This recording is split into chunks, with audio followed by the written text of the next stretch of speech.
L'ombre est une chose puissante. Le premier épisode l'a bien montré. Mais nous sommes d'accord que l'ombre n'existe pas sans lumière. Il y a forcément des choses intéressantes à expliquer à ce sujet. Parlons donc de l'arc-en-ciel des couleurs. Ce ne sont pas simplement des couleurs, ce sont aussi des émotions, des sensations, des textures, de l'imaginaire pour le lecteur et pour qui les fait naître.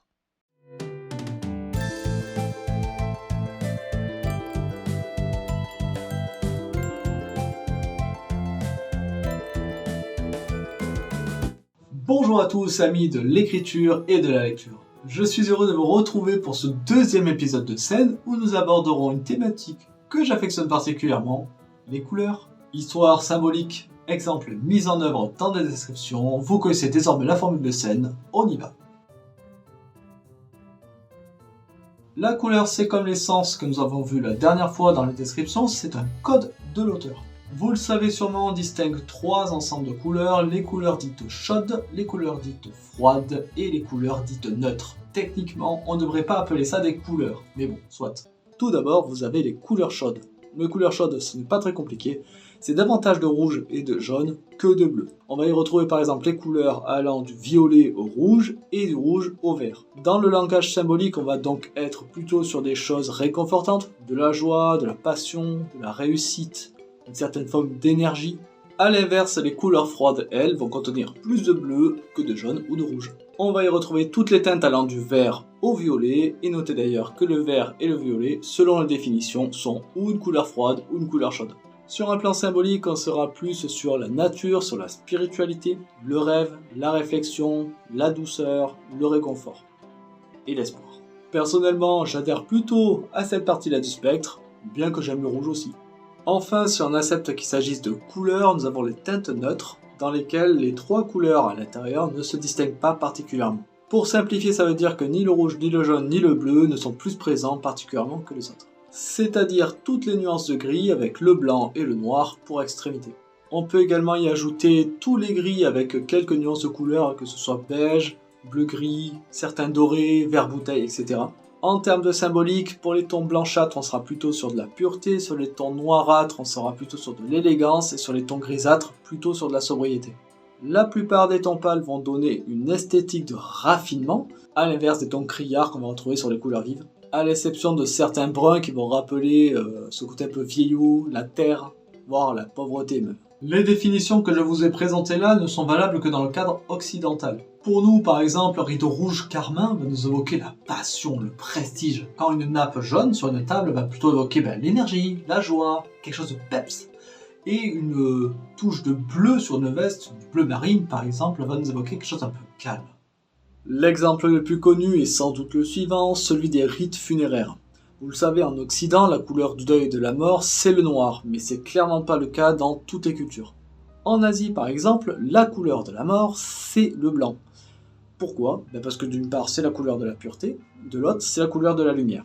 Et les morts au Japon, on dit qu'ils deviennent des êtres de lumière. D'où le rapport. De l'autre côté du globe, et notamment au Mexique et dans d'autres pays d'Amérique latine, on célèbre la mort par de la couleur vive. Chaque année, lors du Dia de los Muertos, on organise des festivités avec donc de la lumière et de la couleur, et notamment le jaune et le orange, parce que le orange, surtout, serait la seule couleur qui serait perceptible par les morts depuis l'au-delà. D'un point de vue culturel, il ne faut pas oublier que les couleurs et leur définition changent au gré des civilisations. Par exemple, le bleu a souvent peiné à exister, tout simplement parce qu'il n'existe pas de pigment bleu naturellement présent dans la nature. D'ailleurs, c'est même le cas de notre temps, puisque la dernière couleur de LED, dernière couleur lumière qu'on a maîtrisée, c'est la couleur bleue, justement. Après, si vous voulez en savoir plus là-dessus, Nota Bene a fait une vidéo, je vous laisse aller voir, je vais pas la refaire.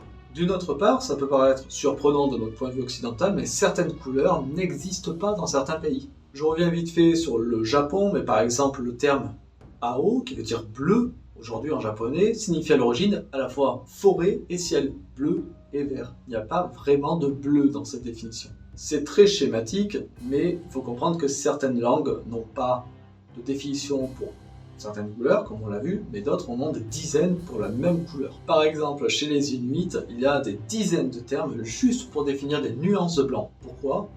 Par rapport à la neige, évidemment. Quant à la tribu des Dani en Nouvelle-Guinée, pour eux, il n'y a que deux teintes de couleurs, les couleurs chaudes et les couleurs froides.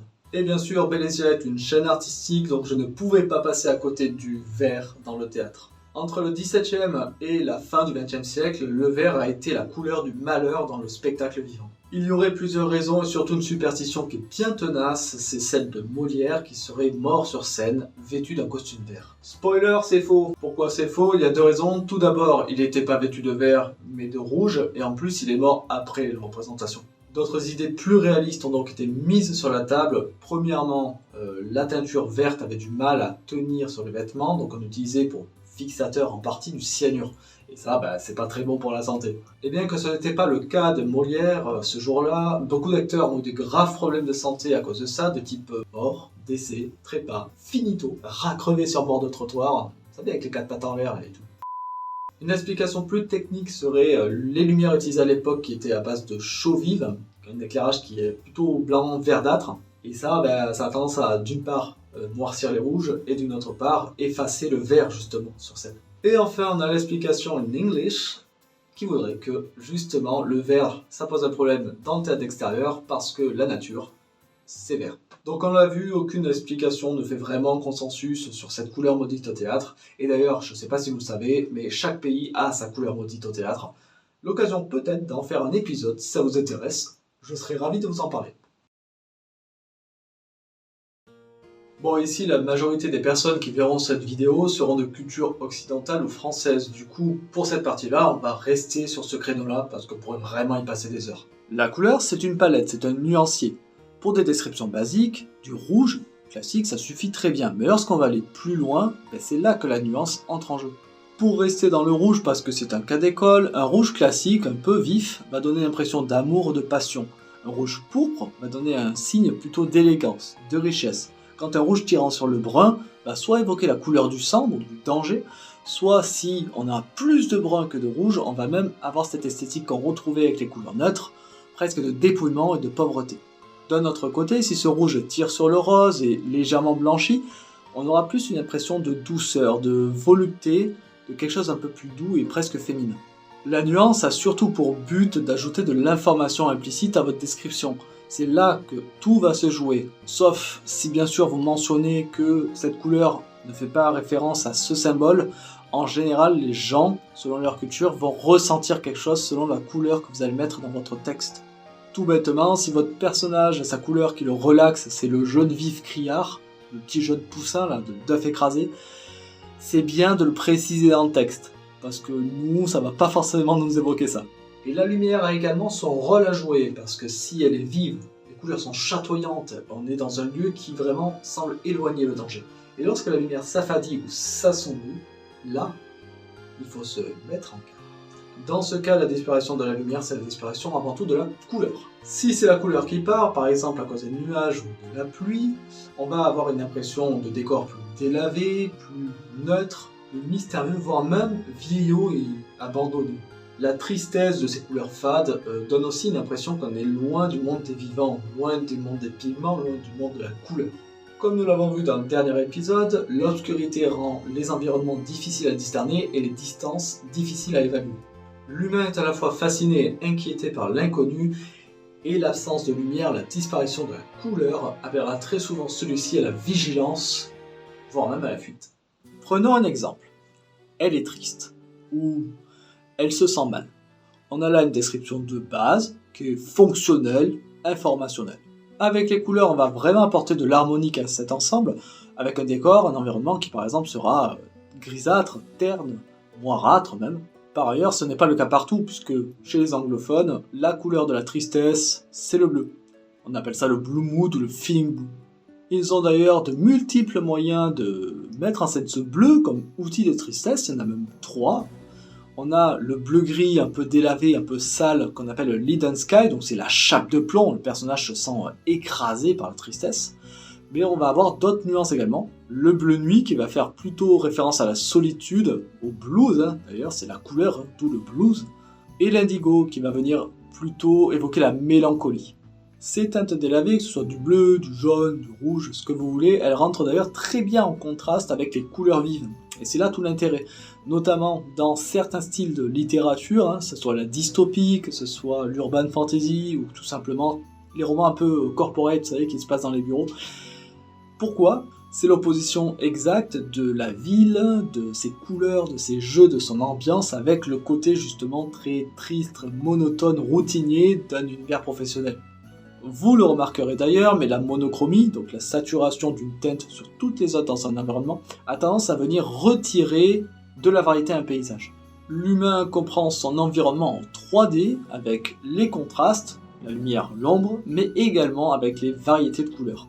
Et justement, la monochromie vient tout rendre plus fade, plus plat, plus similaire, et presque pousserait l'imaginaire du lecteur à une sorte d'ennui visuel. C'est d'ailleurs l'une des raisons qui pousse les auteurs qui font des descriptions de lieux monotones, ennuyeux, à souvent utiliser des gammes d'une même couleur ou des gammes ternes.